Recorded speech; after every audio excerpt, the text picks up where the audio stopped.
Naalala ko ang pagkakamali ko nagawa nang iwan ko ang aking asawa at inanakan ko pa.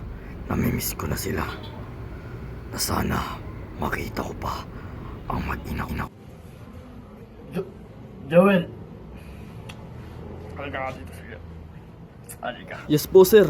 Ano po ba mapaglilingkod ko? Ano ho ba ang mapaglilingkod ko sa inyo, Mr. Fernando? May problema ho ba?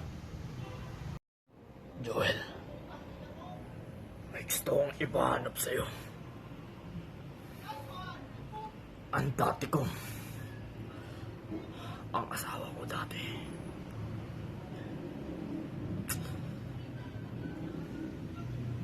Tagal-tagal kong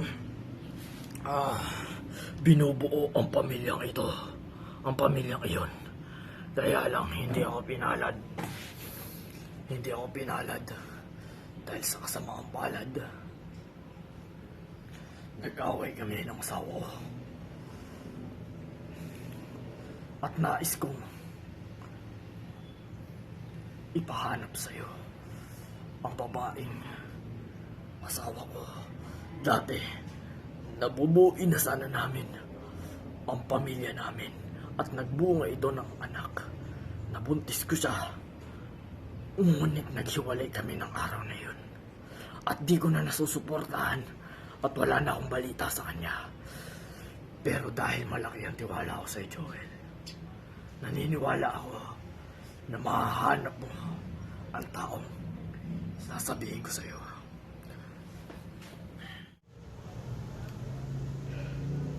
Sige ho. Matutupad ho ang sinasabi nyo. Ang inuutos nyo. Hindi ko po akalain na may pamilya pala kayo. Na iba. Nagkaroon pala kayo ng kasintahan. At nagkaroon din pala kayo ng anak. Siya, si Reyana Lopez. Ang dati kong kasintahan at naging asawa ko. Na gusto ko na mahanap mo siya. At malaki na siguro ang anak kong yun.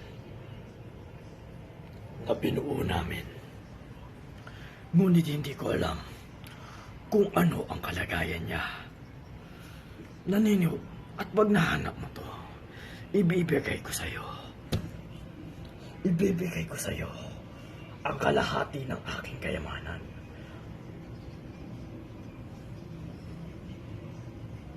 Pag nahanap ko na sila, magsisimula kami muli ng panibagong buhay. At itatama ko ang pagkakamali ko.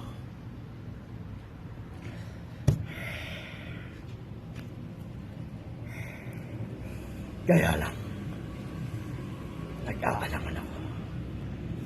Baka may kinakasama na siya.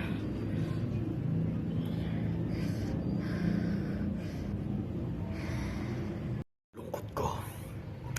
Baka may kasama na siya. At dahil sa hirap ng buhay ngayon, hindi niya kaya buhayin ng anak ko. Nang ganun nang mag-isa lang. Basta hanapin mo, Reyana Lopez. Kakaintindi ba tayo? Sige. Hanapin ko po ang mag-ina nyo. At dadaling ko sila dito. Sige. Mauna na muna po ako dun, Mr. Fernando.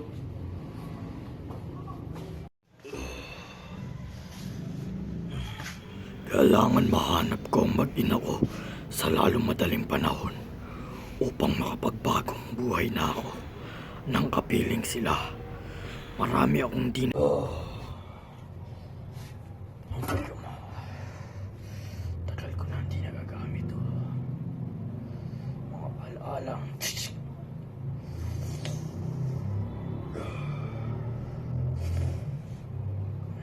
Ganda pa nito.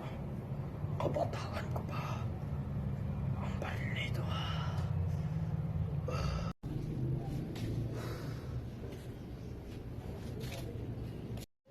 Di ko akalain na may asawa at anak pala siya dati. Pag nahanap ko yung anak niya at pag nangyari yun, bibigay niya na lahat ang kayamanan sa kanyang anak at ipapamana niya. At mawawalang silbi na ako dito sa mansyong ito. At hindi ko pa hayaang mangyari yun. Kailangan may gawin ako.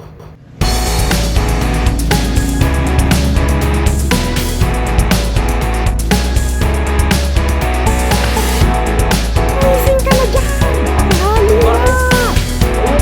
Naasikaso ko na lahat doon ah! Tulog ka pa rin! Ano?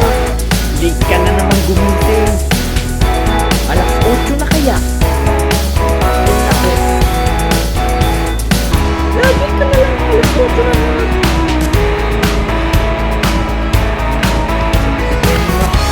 Pasensya na, nalik. Ako nagising. Alas 8 na pala. Kamusta yung tindahan natin dun eh? Ayos ka ba?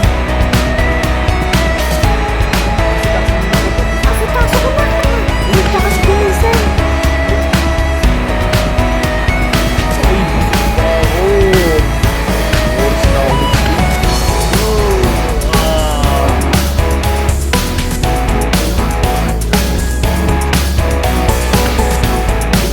Tay!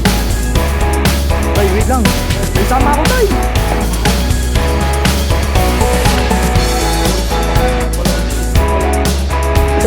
Sakay po sa kahit na... Wait, wait, sama ako. Ay, wala na ako. Tulad ni nanay yung mga bilihin, yung mga ibibenta namin. May lalakarin kasi ako na doon ako sa Valeroso ako pupunta na. Bakit? Sasama? Sasama ka? Tara ka. Talaga, Tay? Sige po.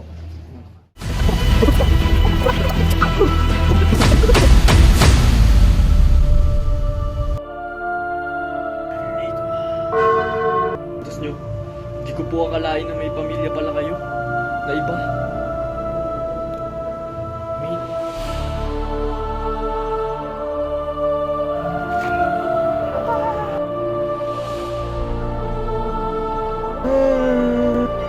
Hindi! Anong nangyari sa'yo?